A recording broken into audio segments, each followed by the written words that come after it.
Moi. Simo täältä Parrasta Asiaa-kanavalta, hei. Nyt vain 99. Seuraavaksi näemme haastattelun. Haastatteluun liittyy vahvasti lempielokuvani Masters of the Universe vuodelta 1987.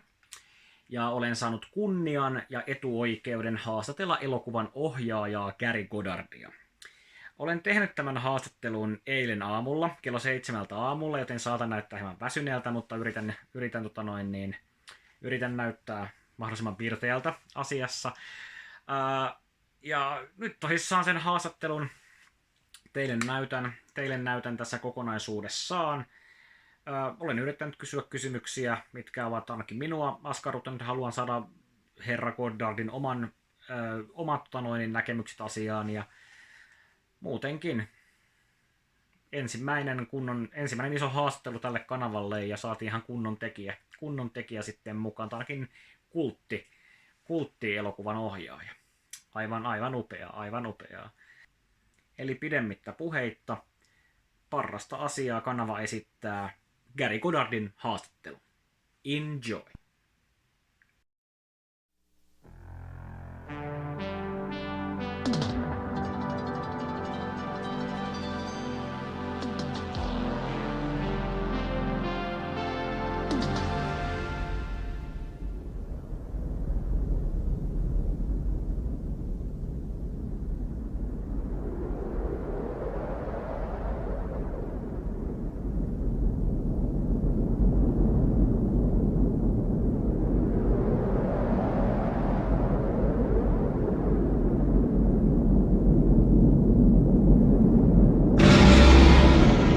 At the center of the universe, at the border between the light and the dark, stands Castle Grayskull.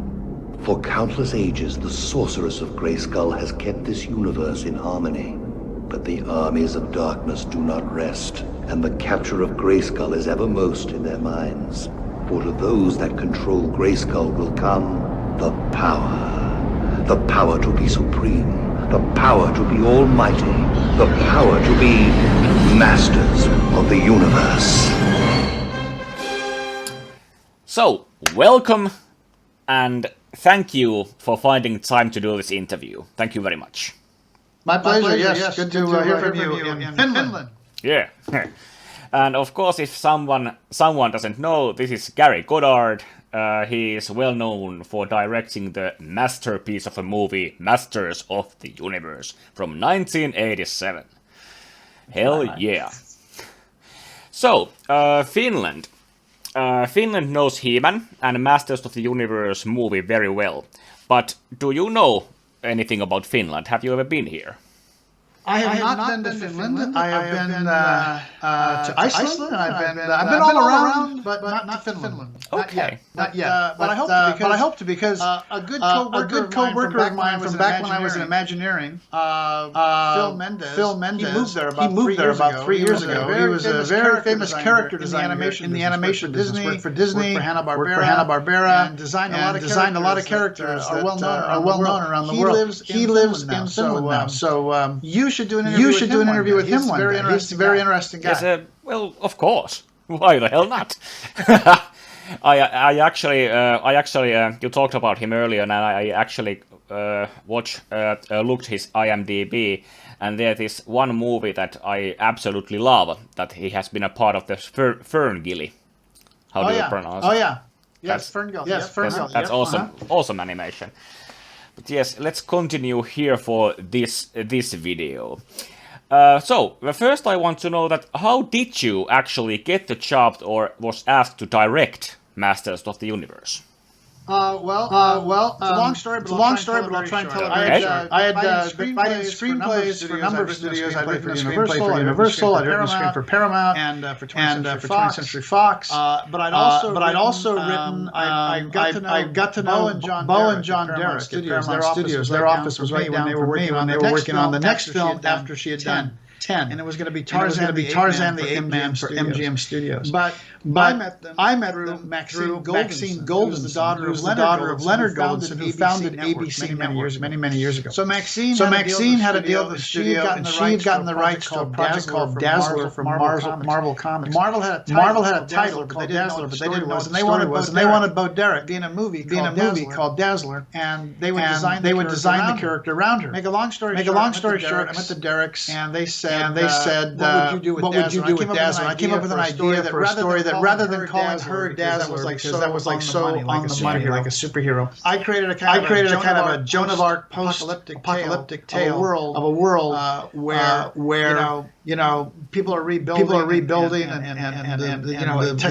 technology is no longer liked or worshipped, and she becomes a Joan of Arc character, and she wields the sword Dazzler. So the sword is like an Excalibur sword. She's like a Joan of Arc character. Anyway, so I wrote a 10 or 15-page treatment. John really liked it. They were in the middle while they were doing this, working on the actual production they were going to do Tarzan the Ape Man. And John said, we really like your writing. We're not happy with all the writing on Tarzan the Ape Man. Would you do that? I said, yeah, it was a go picture, MGM Pictures, So he hired me originally to do a dialogue polish, redo all the dialogue. But halfway through that, they said, we like what you're writing. We don't like what it's based on. We want a complete rewrite. But we're flying to the Seychelles Islands to locations. Will you come to the Seychelles Islands there? We'll write it there. I said, okay, fine. Sounds good to me. I was like 23 or 24. Okay, this is an adventure. So I've been writing a lot. At the same time, I directed the stage show, the Conan Spectacular for Universal Studios, live on stage. I read that Ed Pressman was looking for director for Masters of the Universe, and I was also at that time. I now had started my own little company. The fact is, we developed our own line. That's how they met us, called the Peanut Butter Papers. And in that story, we had the Crystal Castle. Okay. And when they saw that, they said, hey, we'd like to kind of take the Crystal Castle idea and put it into our She-Ra line, which was kind of new then. And I said, yeah, sure, because we were all working together. So I said, fine. So I was indirectly responsible for the Crystal Castle. But around that time, I read that Ed Pressman had signed Dolph Lundgren to this picture. They're going to do Masters of the Universe. They were looking for a director. So I just called up. I said, hey, I'd like to meet you. I think I could direct it, blah, blah, blah. And I met with him. And he said, well, what makes you think you can, I'd been a graduate of the Cal Arts Film School and Theater School. But I really hadn't done any movies. I'd done a few little shorts and things at college and stuff. But I'd done a lot of live stage theater. And I'd written a lot of screenplays. Yeah. So basically, I said, well, look, I did the Conan show at Universal, and it had just opened. It had only been open less than a year. So why don't you go see that? And I think you'll see I understand the genre. I understand the sword and sorcery and epic fantasy kind of thing. And he did, and he took the writer, David Odell, who had already written the script, and they both agreed, okay, you get this. And they said, we think you can do this, but we have a problem. I said, what's that? They said, well, Mattel has approval rights for the script, which they've approved, for the star, Dolph Lundgren, which they've approved, but for the director, we don't know if they'll approve a first-time director. And I said, well, I think they will. And Ed said, well, why do you think that? And I said, well, because I'm consulting with them, and I think their main concern will not be whether I'm a first-time director, it's whether I will respect the brand of He-Man, and I think they'll feel very secure that I will do that. And that's what happened. Mattel said, yeah, we approve him. So Ed Pressman was happy. He had to try and fund the picture. So it was a unique, circuitous way. Everything kind of fell in place for me to do that picture. That is how I became the director of the picture. Okay. So, that pretty much you pretty much answered my last next question for that, but I was about to ask that, did you have any creative freedom, or did Mattel or Golan and Globus from Canon pull all the strings behind you? No, I had pretty good creative freedom on some levels, but I mean, the backstory is that when we started this, the original first version, Howard Kazanjian was going to be the producer. He signed on. He produced Raiders of the Lost Ark for George Lucas.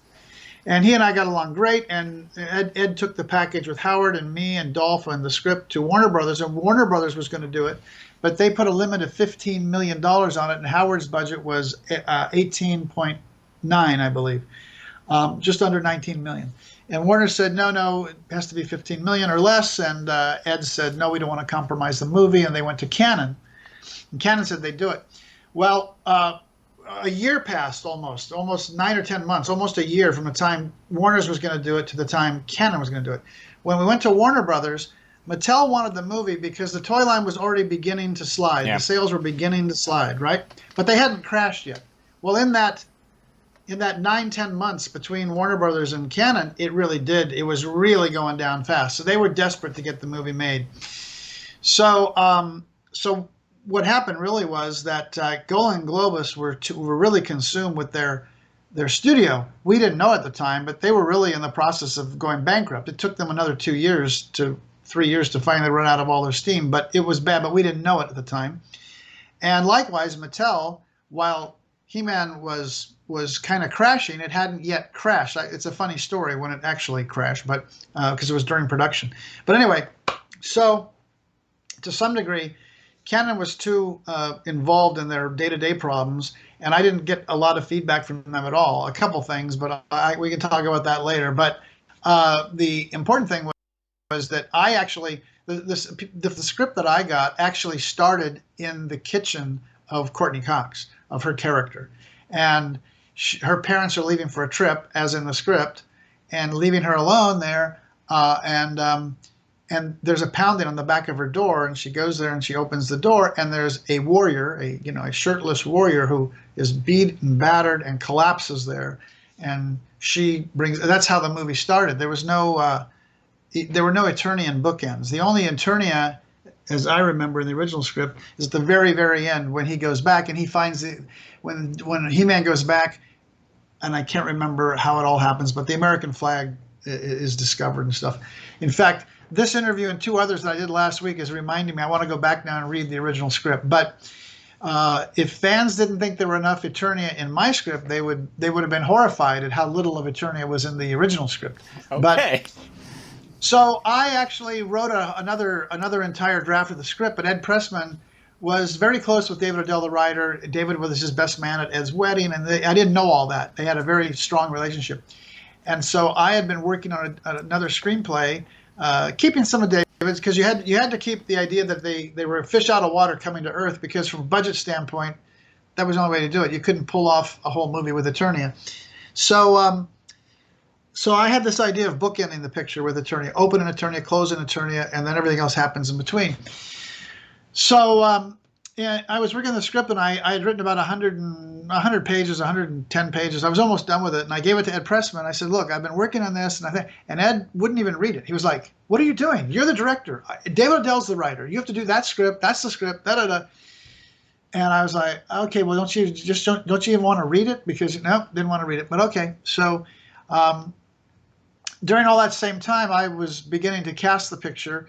And in the original script, there was a Skeletor, but his role was pretty much kill him, destroy them, get them. And Frank Langella was like, I really want to do this because my kid loves this thing, but can we make more of the part? I said, absolutely. We're going to build your part. You're going to be the spine of the picture because you're the antagonist. You're going to drive the picture, and. So he and I had a kind of a secret pact, which was, we were gonna make this role into something a lot more than was in the original script. And I was just following the Jack Kirby, Stan Lee, but I put Jack Kirby first. Dr. Doom, Magneto, the noble villain who, the villains don't see themselves as villains. Villains see themselves as doing what's best for whatever the situation is, So anyway. So all these things were all kind of colliding around, but we didn't know at the time that Cannon was going bankrupt, and we certainly didn't know that the He-Man line was going to be continuing to crash. So unfortunately, the He-Man movie, a lot of the people that write the negative stuff say, that He-Man caused the crash. That's not true. The funny story on that is, in terms of creative freedom, so the one thing that we had to do was Mattel had very strong rules for He-Man. He had to look like the toy, although when we did the designs that showed him what that would look like, it looked like a almost naked man with a loincloth. I said, we can't do that on a contemporary street. It's just, so Bill Stout, very talented designer, artist, production designer. He and I worked really well together because we grew up on all the same comics. We grew up on Doc Savage. We grew up on Marvel. We grew up on DC. We Jack Kirby, Neil Adams, Jim Steranko. I mean, we had all the, Mobius. We have the same kind of history, so we could talk in shorthand about design and world building. So he did a bunch of different sketches. We added a cape and the shoulder pads and the things and the knee-high boots and all these other stuff to fill him out a little bit, so it just wouldn't look like a guy in a loincloth running around, these streets in Whittier. So so they finally approved one. But anyway, they had approval rights for He-Man's costume, and also the rules were he couldn't kill anybody. There can't be any blood. He can't. No sex. No this. No violence. No this. No, all these rules. And so I said, okay. And so one of the reasons that the robots, which everyone always say look like Star Wars, but in reality, the Star Wars sentries, the Star Wars stormtroopers are all in white, and ours are all in black. But we had to make them look like robots because I had to justify that. I said, this is an action film, guys. He-Man has to kick some butt. So the idea was, what if these soldiers look like robots? Can he then blast them? And can he, sword blast, cut? And they said, yeah, if they're robots, it's okay. So that was the whole reason for creating completely covered guys. You couldn't see their faces. The idea, and when they got hit, they would spark out like they're robots, So those were their approvals. But the funny story is, so now we start production. And about halfway through production, it was halfway through production because we'd done all our location stuff. We were now on the sets in Culver City, and I get a call. My first AD says, the Mattel executives want to meet with you. They say it's important. They want to meet with you on the lunch break. And I said, okay, yeah, fine. So at lunch, I go in to meet them. They come on the set. We go to this private room. They close the door, and they go, this movie has to be a hit. I said, yeah, I know. And they go, no, you don't understand. The toy line has crashed. It's done. It's done. I mean, basically they were saying we are in deep shit. We need this movie to be a hit. And I said, and I've been working on the film now for months. I'm exhausted, but I'm like, okay, John, but you guys gave me all those rules. This is supposed to be an action movie. You guys said no sex, no violence, no blood, no act, no shooting. He can't kill anybody. He can't cut anybody. And John Weems, the executive, he goes, do whatever you have to, kill, maim, pillage, do whatever you have to, just make sure it's a hit. That was the change from the beginning to the end. Like, do whatever it takes. And I said, okay, well, we'll do the best we can, but the die is pretty much cast, But anyway, that's that. Okay then. For personally, I have to say I like very much the stormtroopers because I think they look like more like robots and knights combined. That was the idea. They are very cool looking, and also if they are robots, I can see the henchmen in the movie that are like in the Skeletor's lair, the bald guys with the packs on their back. They look like some kind of androids. Right. Yeah. That's very cool. You actually answered a couple of my questions in that already. So no problems. Let's just move ahead. So you did casting yourself some or all? I cast all the roles except Dolph. Dolph came with the project, Dolph and then all the other ones. And my first big casting was to get Skeletor because I wanted him to drive the picture. And I went for Frank Langella because I thought Frank would be perfect and he would bring gravitas to the whole picture. I knew I needed someone who could. We did not know yet what the mask would look like, but I knew I needed an actor that could act through the mask, someone who could perform so well that you would feel his performance through that mask. And I remembered Frank Langella in Dracula and his eyes, the eyes in Dracula. But more importantly, I saw Frank years before on Broadway in Amadeus, and he played the role of Salieri, and he was amazing. And Salieri is this kind of very seductive, bad guy, really, in terms of, jealousy and envy and all these things. And I just thought a lot of what I saw in Salieri would be Skeletor, but on a larger scale. And when I met with Frank, the other thing is I have a theater background. So Frank and I could talk about Shakespeare and Moliere, and we could talk about the great writers and stuff. And so I think we had a good a good relationship between us. And when I was doing all the rewrites, I was doing all the rewrites with Frank in mind, and I basically, we tried to flesh him out to make him a very interesting character, and for him to carry the weight of the film and drive it forward. But that's not unlike the villains in any great film. Villains push things forward. So yeah, the great story about Courtney Cox. Courtney Cox, she was the casting director said, I'm going to bring in the girl that's in the Springsteen video, and that's how she was known. She's the girl that gets pulled up on stage and dancing in the dark. Yeah. And I said, okay, great. So she brings her in. And, actresses in Hollywood, especially back then, they kind of make themselves up when they come. They want to look their best. So she had makeup on, and she had her hair done, and she was dressed up really nice and very sexy, and, and I had a great interview with her. I really liked her, and we read the scene, and she was good. But when she left, I told Vicky, said, "What do you think?" I said, "Well, I don't really think she's the girl." And she goes, "Well, really?" I said, "Yeah, she's too sophisticated, and she looks older. I want this to be a kind of an all-American girl. She's just very, And Vicky says, "Let me bring her back tomorrow." And I said, "Okay, if you think so." So she called her, and she told Courtney, "Don't wear any makeup tomorrow. Just wear jeans. Just come. Just be a normal girl. And Courtney came in like that, and we had a great interview, and we laughed, and we read the scenes, and it was all really good. And I came out and I said, after she left, I told Vic, I said, "Okay, you're right. You brought her in. It was good you brought her in again." And that's how Courtney got cast. Yeah. So yeah, but it was good. And I wanted to cast a very strong Evelyn so that Frank would have someone of equal weight and equal power that could, and likewise Christina Pickles as the goddess, as the sorceress. She had to be strong. They all had to have classic stage training. It was hard to explain to Menahem and Golan. It's like they didn't really understand. They were like, "Well, why can't you just have Frank Langella do a voiceover? Just pay some guy scale and have him walk around in the mask and just have him do the voice." And I said, "No, you don't understand. When he walks in the room, he has to walk in with presence. He's a king. You feel he's an emperor. His physicality, the way he walks, the way he speaks, the way he holds himself, all these things are important." I said, plus, a guy that we just put in a mask, it won't be in the eyes. It won't play. So anyway, they finally believed me, and they paid for Frank, and so that was great. So I used Frank as the anchor, added Meg, then we cast the henchmen, and at the same time we were casting Courtney and the humans, and so yeah, very involved in casting. Yeah, okay.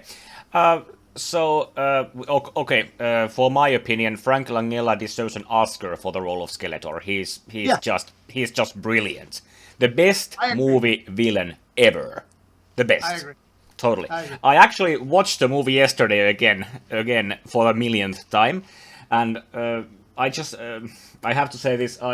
Every time I see it, at the end, when Courtney Cox and her boyfriend they are saved, and the parents are saved, and there comes the scene that He-Man raises his sword and I have the power, I always cry a little. Always. Every goddamn time. Good. That's good. Yeah. So, then I wanted to ask that, how was it working with Dolph Lundgren and Courtney? Well, you answered about Courtney Cox, but how was working with Dolph Lundgren in the very start of his career? Well, Dolph had a great attitude. He had a very good attitude, but because his Stallone was his idol at the time, because he had come off Rocky, and Stallone at that time was a great actor, director, writer. He was everything, And Dolph only had one line in that movie, in the Rocky movie. Mm. So in this particular one, he was very, very hard worker in terms of the physicality, keeping himself in shape. He always had to have he was eating 4 or 5 times a day, light meals all day, and we would, he'd do that. And he had an acting coach that was there as well.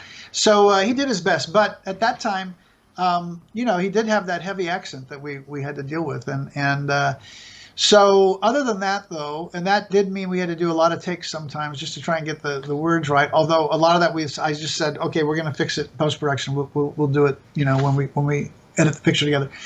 But other than that, I mean, it was good, and he never complained. And we put him through so many paces on this. I mean, he's being driven down a highway at the road at 2 a.m. with freezing cold with no shirt on for those Air Centurion sequence and stuff. So, but then he was a trooper. He had a good attitude, and I think it was all good. Okay. So I also read that Dolph's role as He-Man was supposed to be dubbed originally. Did you plan that the dubbed voice that Dolph would have had an echo like in the cartoons? No, not necessarily, but we did find someone who could do a voice that sounded exactly like Dolph, but without the accent. Ah, okay. Yeah, and I think it would have, I think it would have actually been better for the movie. But Menahem didn't want to do it. He said, "I paid for Dolph Lundgren. We're going to have Dolph Lundgren." I kind of understand that, but I think in the end, it would have been better for the movie and even better for Dolph's career at that point. Yeah. Because I think the accent thing hurt him for a while. He eventually got over it. I mean, he went to Europe. He makes tons of movies. Right now, it's great. But back then, the accent was a bit of a problem. But so yeah, that was the only dubbing story. That was okay. It. Okay. So Dolph is now considered one of the greatest action stars ever. Yeah. Pretty much. Yeah. I had to ask about this because everyone is always talking about the skeletal rubber mask. Is there any story behind the rubber mask that why isn't it an actual skull? Okay, so we tried a lot of different things. Mike Westmore was the makeup guy, and we tried a hard shell, but that looked like the fans all think it should just be a hard skull, but it looks like a puppet. The jaw just goes. There's no way to emote. And then we tried not a mask, but layered tissues like the muscles that would be shaped around the bones and stuff, and the muscles would stretch against. So we wound up with that rubberized one that could move a little bit with Frank's lips and stuff, and stay firm around his eyes, and that we thought was the best compromise. We know that whatever we did was a compromise. Today we have digital stuff, so digital we could have gone in and done a lot more, but there was no digital anything back then. So that is the story. We felt that was the best compromise for the mask that Frank would wear. And I think overall it was very effective. There's 3 scenes where you can see a little bit of the seam here in the nose, which I wish I could go back and fix, but hey. Yeah, there we go. That's it. Okay. But then I want to ask you that the movie actually had, budget restrictions, of course. And oh, yes. How was it really on the set? What kind of difficulties did you have with that? Well, I tried to keep the cast removed from all that, but there were 3 times in the course of the I don't know, we shot for about 3 months, I think. There were 3 times when the first time was the hardest. I showed up in the morning for the set, and my producer was there, and he meets me and he says, "All of the crew heads want to meet with you." The crew heads, that's all the guys, yeah. And what's up? And he says, "Well, the payroll didn't hit." I said, "Okay." So I got with the guys, and they said, "Yeah, we didn't get our checks and blah blah blah blah." I said, "Well, look, you're all here.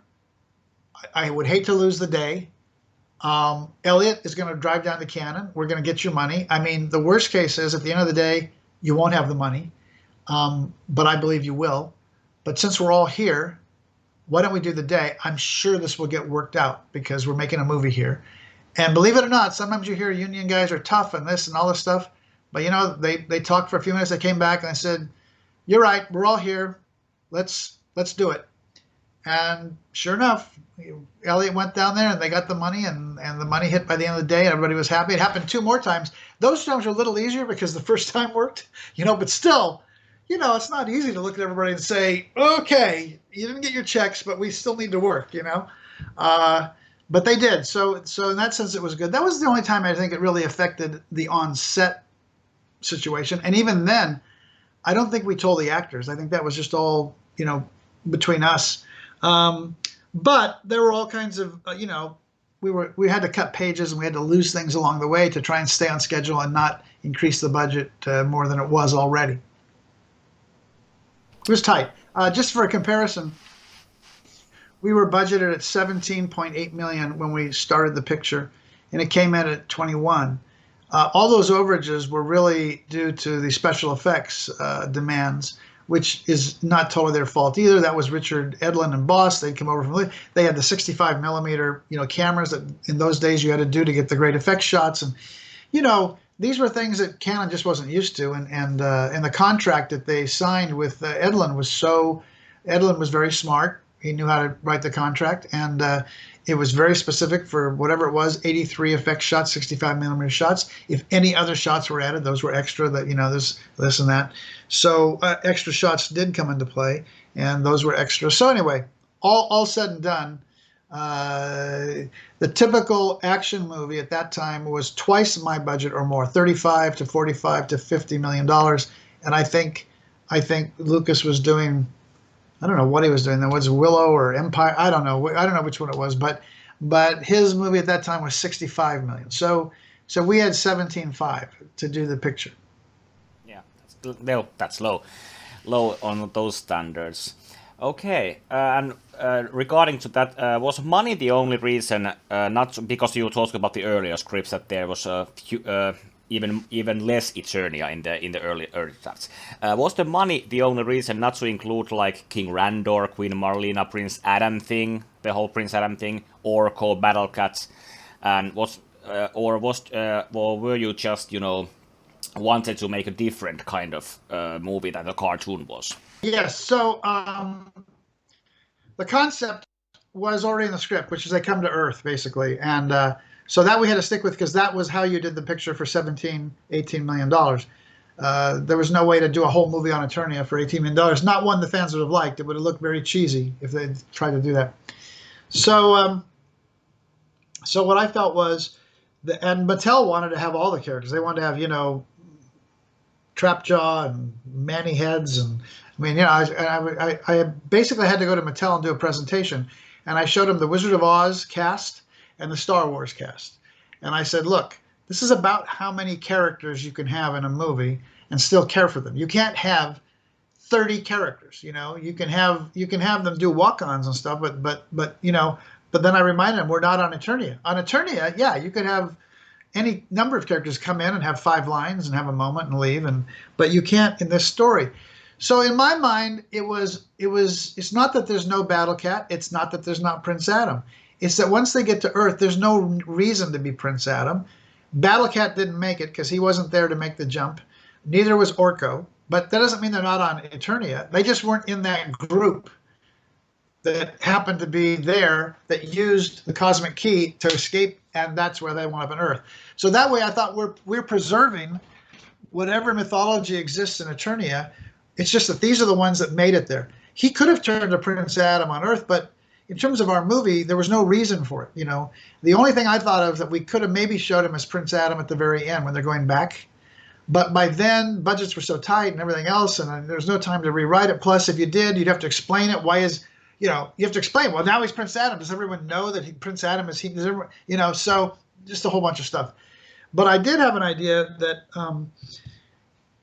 if there had been a budget for it and time for it, which there wasn't anymore, I thought during the farewell scene, we could have had a few Easter eggs there. We could have had a few of the other characters in the background just as part of the royal, group, right? Some of the other characters could have been there. But think about it. Every one of those characters, makeup and costume and it's a lot of stuff. And there was no way. But it would have been nice, as they're saying the farewells, you pan the throne room. And as you pan across the throne room, everyone would go, oh, there's Falcor, there's this, there's that, whatever the characters are, right? So, but anyway, so the answer to your question is we didn't need to deal with King Randor. That's a whole different thing that hopefully the next movie, which takes place in Eternia, if they ever make the sequel, all that can be in there because that's the world. Okay? But we just had this group on Earth and we had to focus on that particular journey, right? So that's the reason. I hope that answers your. Does that answer your question? Well, pretty much, yeah. Okay, what's next? So, on the budget again, I just wanted to ask you that how much of the budget went to sets and costumes because they are stunning, especially the sets on Castle Grayskull. A lot went into that, and but the way I got to do that, because when I first said we need to open and close in Eternia with a big action scene and stuff, they were like, no friggin' way, you can't do that. But I came up with this idea of bookending it on one big set. I always wanted to introduce Skeletor in the throne room with that long walk, with the camera following him, getting to the throne and turning around, and there he is, right? And so what I thought was, well, if I can justify the cost of that set, and I did. So I wrote the opening scene, the closing scene, the transition into a god, all that. None of that was in the script. That was all stuff that I added, the Air Centurions on Earth and all that kind of stuff. So, but I wrote it with this in mind.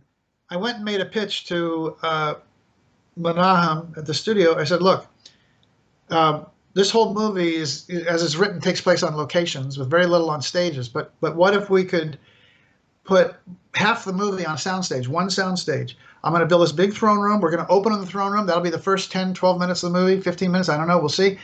And then the last 30 or 40 minutes will be the big ultimate battle and then coming back to Earth. So half the movie we can put on a soundstage, and that's a controllable cost. It doesn't matter if it rains. It doesn't matter if there's clouds. Nothing matters. We're on a soundstage. And they look at the numbers and they agreed. So I was able to finesse that situation by creating the bookends of Eternia and justifying the cost of that stage. By the way, that stage is actually 2 sound stages. So to get the length that I wanted, they took 2 sound stages, they opened the doors between the 2, and they built the set right through the 2 stages to get that long, long throne room. Again, today you'd do it with digital stuff, but not in those days. Yeah, that's a problem in there. Okay. So just a quick question in the between, without the Masters of the Universe theme. I wanted to ask you that what is Gary Goddard doing today, and what future will hold for you? Oh, well, as you know, you probably know, we design a lot of theme parks and attractions around the world, resorts, things in Macau, China, Korea, Middle East, all over. So we're doing a couple of those things, though I must say everything is slowed down because of the pandemic. And then there's a few other things. I own the rights to a book called Jexium Island, which I read when I was a kid, and I would like to see that made into a movie or a series. I'm involved in a couple other projects along those lines. So I've been staying busy, but it's everything's been a little slow because of the pandemic. Things have slowed way down. Yeah. So, but I'm pretty excited about the things that are on the horizon. So that's good. And it does look like. I can't go into details, but knock on wood, it does look like Captain Power may return in a new series. Yeah. So. Fingers crossed on that one. Yeah. Should it be on some sort of streaming service like Netflix? From your lips to God's ears. Okay. Yes. Okay. Let's not speak about that yet. Yeah. So again, with the Masters of the Universe, Masters of the Universe has a cult following right now. Has there been any talks about the full feature documentary about making the movie itself, not the cartoon or the characters, but the movie? There've been a few documentaries made about the whole, and the movie is a big part of them because I've done a few of those. But I don't think there's been a specific one only about the movie, to my knowledge. Yeah, because I have pretty much only seen the canon documentary, the Golan and Globus Electric Boogaloo documentary. And no, there's one that Roger Lay did. It's pretty good. I'll find the link and I'll send that to you. Okay, thanks. Excellent. Okay, then this movie, it has a stunning and awesome soundtrack with composer Bill Conti. Any words on that? Yeah, they gave me a list of five composers. And I don't think Bill Conti was on that list, but I had a list of my own, and Bill was one of them, and they said, well, we don't know if we can afford Bill. I said, well, let's ask him. So we got in touch with him, and he said, in fact, I spoke to him. I said, they think you're going to be too expensive and blah, blah, blah, blah, blah. But I said, I want this to be a full 70-piece orchestra. I want to have a full, big sound in the tradition. I said, your style, I'm not comparing you to John Williams, but what I mean is we want a big sound, a big full orchestral sound. And what he said was, no one comes to me. They always come to me for the Rocky films and so I've always wanted to do one. So that's what happened. Because he wanted to do one of these, I think he did it for whatever the price was. He said, let's do it. So that was very fortunate, yes. And he did a great job. Excellent. And of course, what a couple of the most positive and the most negative thing. What was the biggest challenge on set, and what was your biggest triumph on set? Well, the biggest challenge on the set most of the time was just getting through the day because with all the things that we were fighting, budget and schedule, and once we were shooting in Whittier, it was about a 45-minute drive down to the Canon offices in Los Angeles. And we were doing night shoots. So I would go to bed as the sun was coming up, like around 6 or 7 or 8 in the morning. Then I'd have to be up at like 2 or 3 o'clock to be back on the set at 5 or 6 to prep for the night shoot. And I suddenly started getting notes that Menahem wanted to see me at Canon. At first it was like 10 in the morning. I said, I can't do 10 in the morning, but maybe I can get there. I'll get there like at 1 or 2, but I have to be back on the set at 4. So they said, okay. So the driver, they were always a driver, and the driver for the set would drive me to Canon. I'd go in, I'd go out there, and I'd wait for a few minutes, and then I'd go into the office, and Menahem would go, you are behind, you are bankrupting my studio, you are bankrupting Canon, you are putting us out of business, you have to move faster, you have to move faster, you have to make these things happen, you have to move. And why is this happening? I go, well, it's a little tough. We use night shoots, and it's really hard. It takes a lot of time to get it. You must get done. You are bankrupting me. You're bankrupting me. And then I'd say, okay, well, I have to get back to the set. He goes, all right, go. So I would have to go in like once a week and get spanked, basically. Oh, my. He'd yell like for 5 minutes, and he'd say, go. So anyway, and I think sleep deprivation was a big part of it because those night turnarounds were just crazy. But the biggest challenge that I'm most proud of is that 48 hours before my producer warned they were going to shut me down on the final day of that particular week, and I said, well, what if we haven't finished the movie yet? We haven't finished the sword fight and this and that and everything. He goes, they're going to shut you down. You have to be ready. So I was thinking very madly, and I called Boss Films. I talked to Bill, who was the cinematographer who had the 65 millimeter camera, who was only authorized by Richard Edlund to only do the shots that were on the storyboards and approved. And I went to Bill and I said, Bill, tomorrow night, I may need you to do one shot that's not on the boards. And it's a very simple one. You need to be mounted, you need to be shot. And it's the shot where the swords clash and the energy gets sucked out of the room at the end. I said, you've got to get me that shot on a plate so that we can then use that to transition into kind of an ethereal world, because I'm probably going to have to shoot that battle later. And he said, okay, I'll do this for you. And so that's how we got that shot. And what I thought out over there, I remember seeing, this is a funny story, Big Trouble in Little China. Do you remember that movie? I met with Kurt Russell. Yes, actually, John Carpenter is one of my favorite directors of all time. So I have all his movies. So I vaguely remember, because it came out around that time, and I vaguely remembered that there was a battle in there with colored lights and smoke and shadows in the smoke and stuff like that.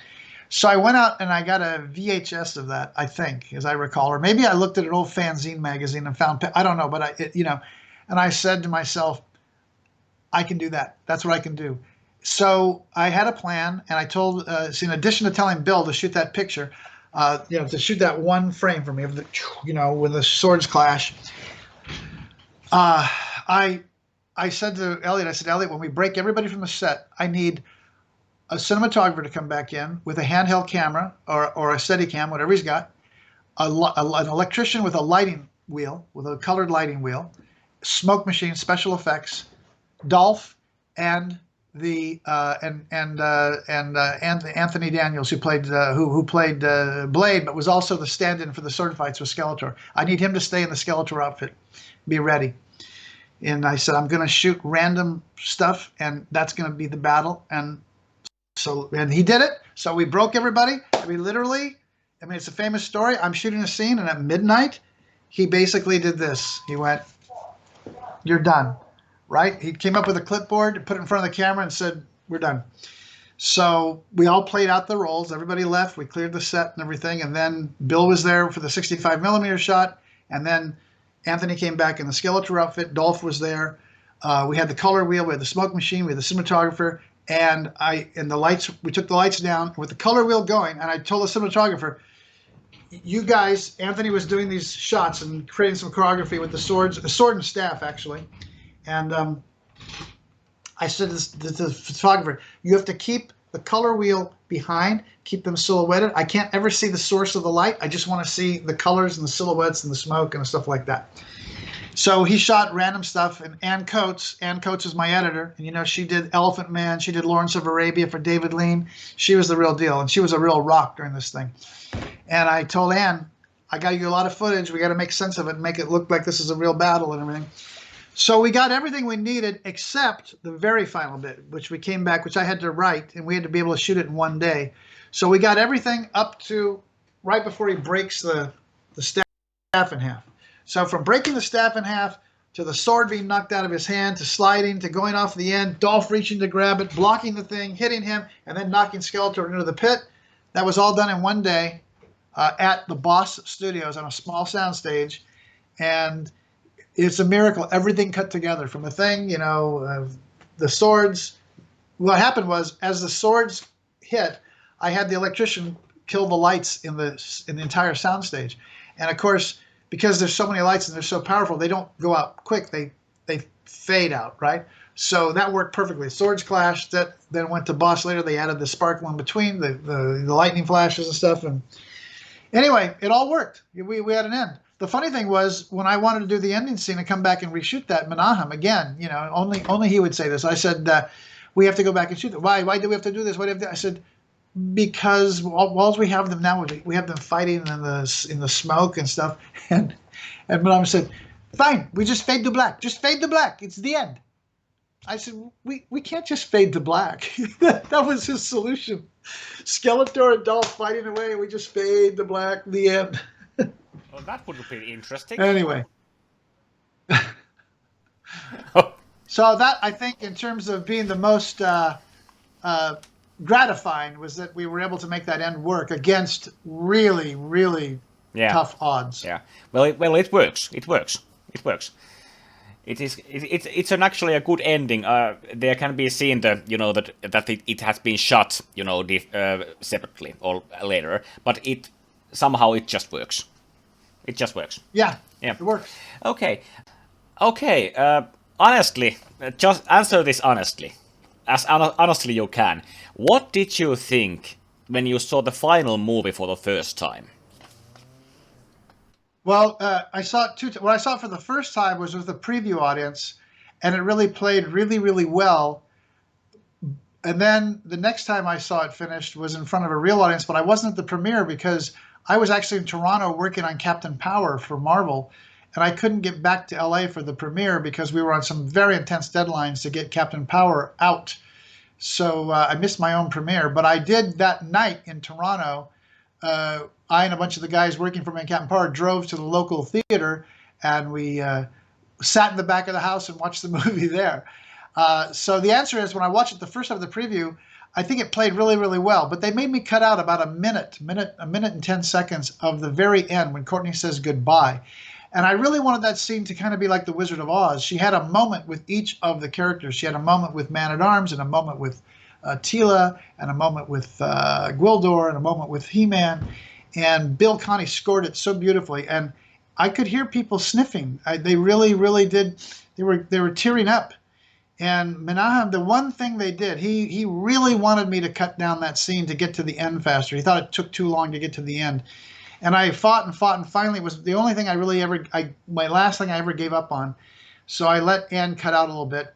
And that's my one regret, because I think it really changed the tone of the end. I think it was, even though you cry currently, trust me, you would have cried more the way the scene was originally played, because I had done a production of Godspell, and in Godspell, it's the same thing as Wizard of Oz. Each of the characters around the Jesus character has their own moment with him, and it's very touching. So between Wizard of Oz and Godspell, I just knew this would work, because she had one relationship with Man-at-Arms, another one with Tila, another with Gwildor, and I wish that I hadn't cut that. So I never felt it played quite the same after that. But having said that, I loved it the first time around, and Mattel loved it. I got a letter from Mattel saying, "You really delivered. This is fantastic." I mean, everybody loved it. So that was good, and I wish I could have been at the premiere. I have a regret that I couldn't be at the premiere, but you know, Captain Power deadline, so had to do it. Yeah, deadlines are the worst. Okay, then I have to ask you that when the movie came out, it was a financial flop. What do you think was the main reason for it to flop with audience? Well, a couple things. Like, I'm from Santa Barbara, California, and after the opening weekend in Santa Barbara, one of my friends called and said, "I saw your movie, but it's hard to see." I said, "What do you mean?" "Well, because they only show it in matinees." So part of the problem I know is because the movie exhibitors thought it was a kids movie, they only showed it. A lot of theaters only showed it for matinees. So that was one thing. Secondly, Canon didn't have the money to back up the marketing and distribution of marketing of the film. So other than the first week when they ran some ads in the major cities, that was about it. There was really not a lot of money to back up the film. And thirdly, I've never seen the reports for the foreign.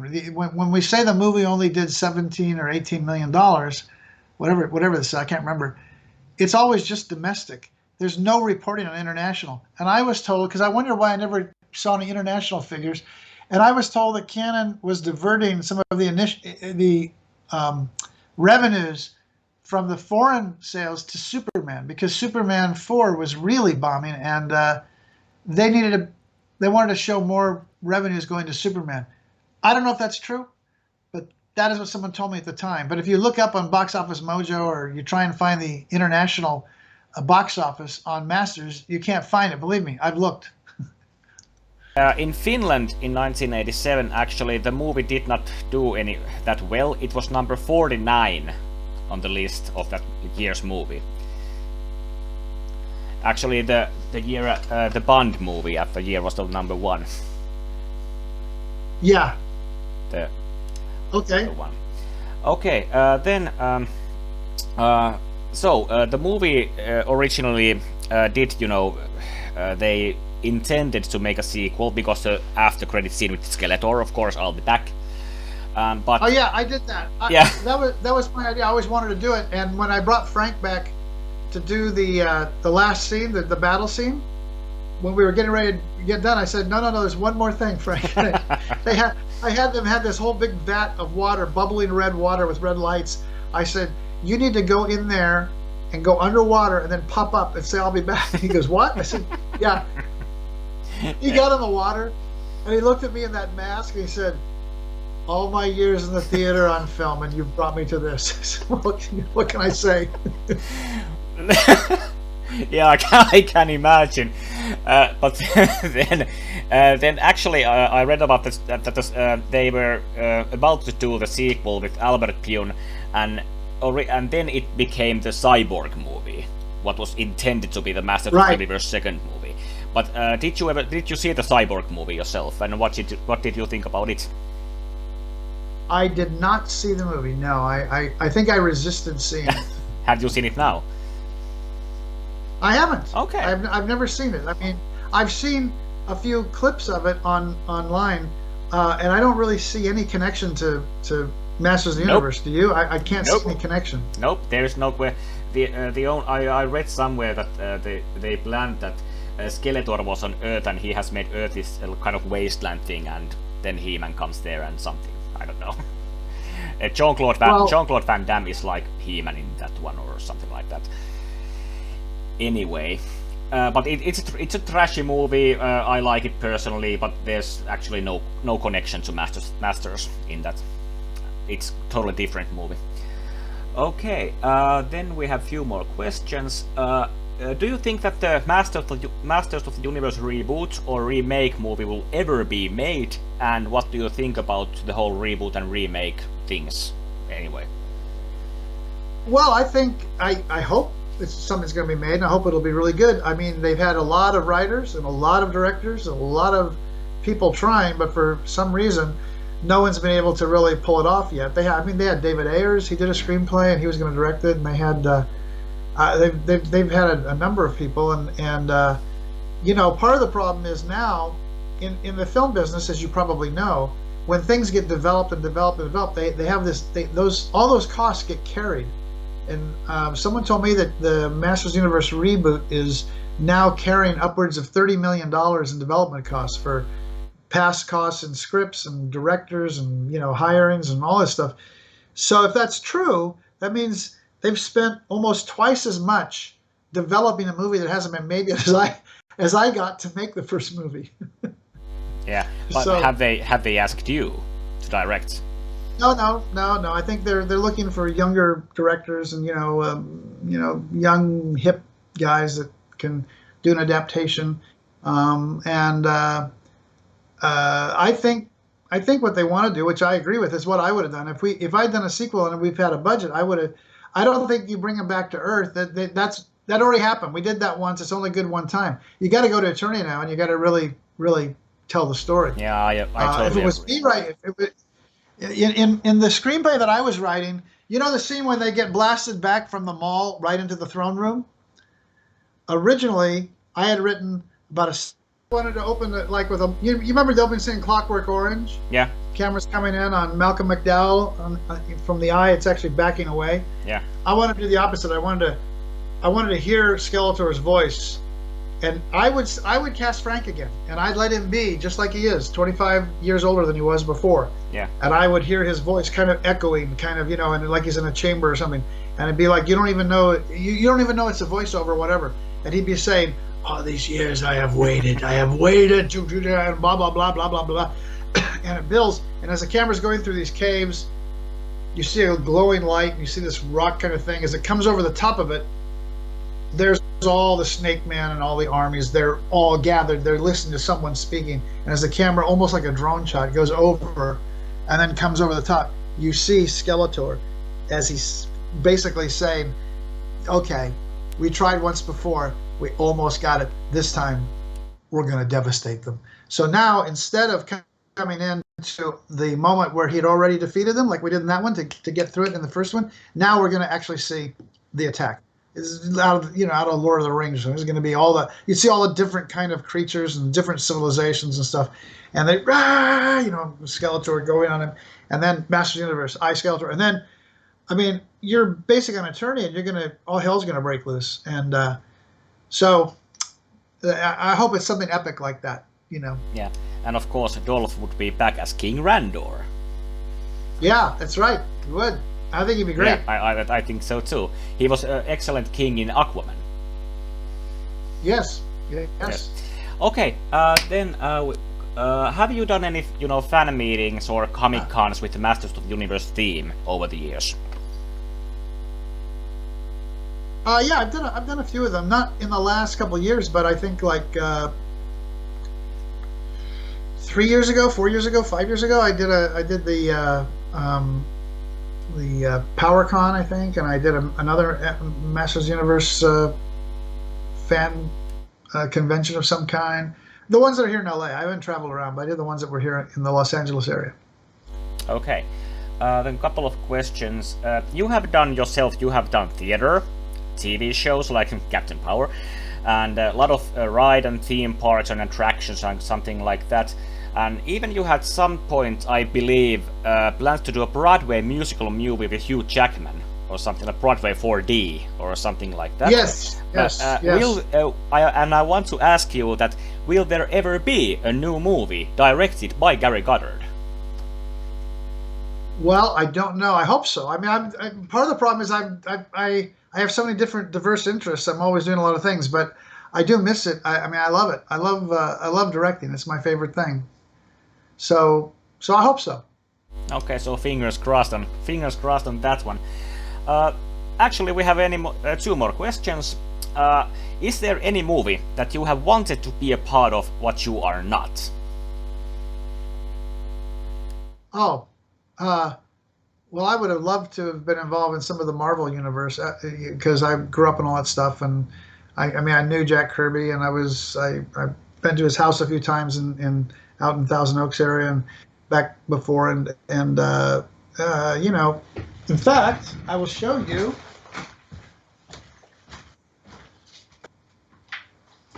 Hopefully, it won't glare. My original. Oh, I didn't change the. Let me change this so it doesn't flare out. On. Yeah, the background. Yeah. So here is an original Jack Kirby drawing. Holy shit! Captain. You can actually see the whiteout where he uses the whiteout, and pretty cool. It's totally cool.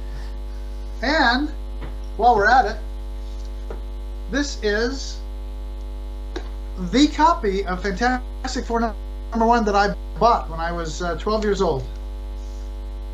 Well, damn. This is not a reproduction. Well, damn. It's the real thing. Yeah. That is awesome. I'm also a big Marvel fan myself, since I was a child myself. Yeah, me too. Okay. So I would have loved to be part of that. But the first Thor movie was very close to Masters of the Universe. I don't know if you noticed that.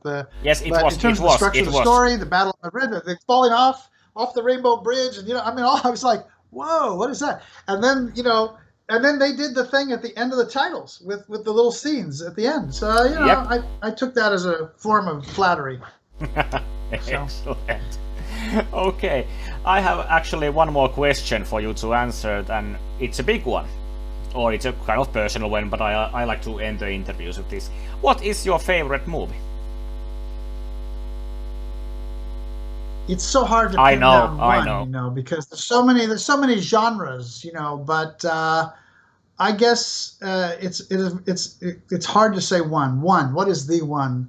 I guess, well, the movie that inspired me to want to be a director when I was very young was actually Ben-Hur, William Wyler's production of Ben-Hur. There was something about that epic nature of that movie that that was the first time I was trying to ask my parents, who makes that? And they said, well, it's the director, because I was young. I think I was 8 or 9 or 10 or something. And so then I would always look for the directors' names in movies. But another one that affected me a lot was Disney's 20,000 Leagues Under the Sea. That movie, again, these are ones that,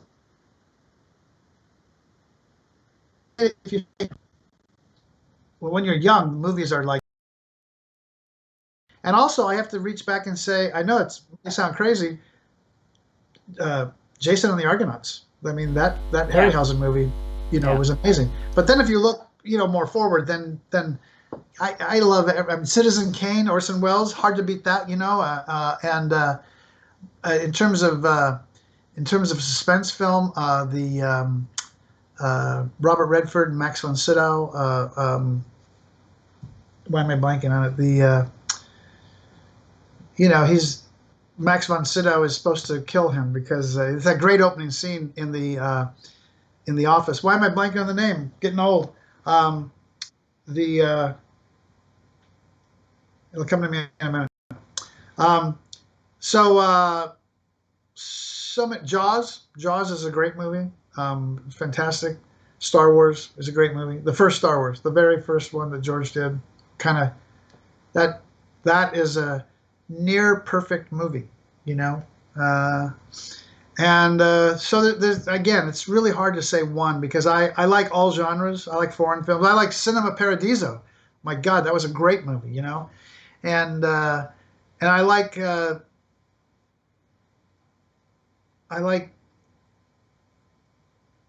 African Queen. I mean, God, there's so many genres. How do you pick one? Yeah, that is true. And then you go to Disney.